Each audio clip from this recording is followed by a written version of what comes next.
উত্তর চব্বিশ পরগনার বসিরহাট মহকুমার ভারত বাংলাদেশ গোদাডাঙ্গা সীমান্তে বন্ধের মুখে আমদানি রপ্তানি 2 থেকে 3 মাস আগে যাদের ভিসা করা সেই সব পর্যটকরা যাতায়াত করছেন, যা খুব কম। বাংলাদেশে বর্তমান পরিস্থিতিতে সীমান্ত বাণিজ্যের প্রভাব।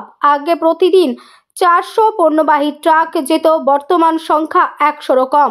প্রভাব পড়েছে অর্থনীতিতে। আগে বাংলাদেশে 100 টাকা প্রতি বাটা ছিল, এখন 72 থেকে 75 টাকা, বর্তমানে নেমেছে 69 টাকা।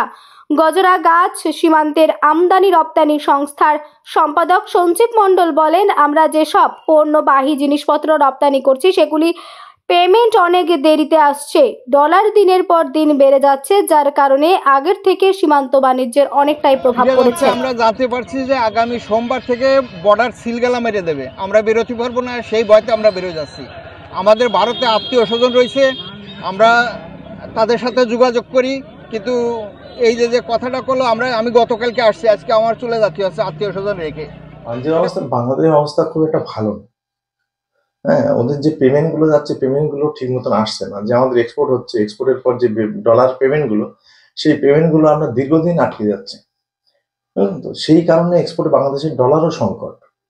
বাংলাদেশে তেমন কোনো ডলার নেই, আর দিনকে দিন ডলার রেট বেড়ে যাচ্ছে।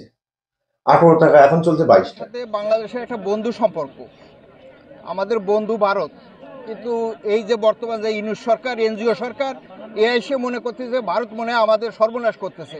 হ্যাঁ, এরা বলে এক করে এক, বলে ইলিশ মাছ দেবো না, সেই ইলিশ মাছ আবার টনকে টন দিচ্ছে, বলে অমুক জিনিস দেবো না, আবার টনকে টন সেই জিনিস দিচ্ছে। এরা মানে কি করতেছে আল্লাহ জানে। তারপরে এই যে 23-24 বছরের লোকরে উপদেষ্টা বানাইছে, ওরা একজনের 23-24 বছর, নতুন ছেলে, কোনো রাজনীতি বোঝে না, তারা 4-5টা মন্ত্রণালয় দিয়ে রেখে যাচ্ছে। এখন কি বাংলাদেশে কি অশান্তি চলছে? অশান্তি চলছে মানে কলেজ, 10টা কলেজে কয়দিন আগে ভাঙচুর হয়েছে, এক এক কলেজের সেই পিসি, টেবিল, চেয়ার পর্যন্ত নিয়ে চলে গেছে। যেরকম গণভবন থেকে নিয়ে গেছিল, ঠিক সেরকম সেম একরকম নিয়ে গেছে। এটা কেমন আছে? আমদানি রপ্তানি কমে গেছে, আগে ছাড়া অনেক কমে গেছে। কারণ হচ্ছে বাংলাদেশে আপনার ডলারের সংকট আছে। আমাদের যারা এক্সপোর্টাররা যারা আপনার এক্সপোর্ট করছে, তাদের বিল বাংলাদেশে গেলে দীর্ঘদিন পড়ে থাকছে।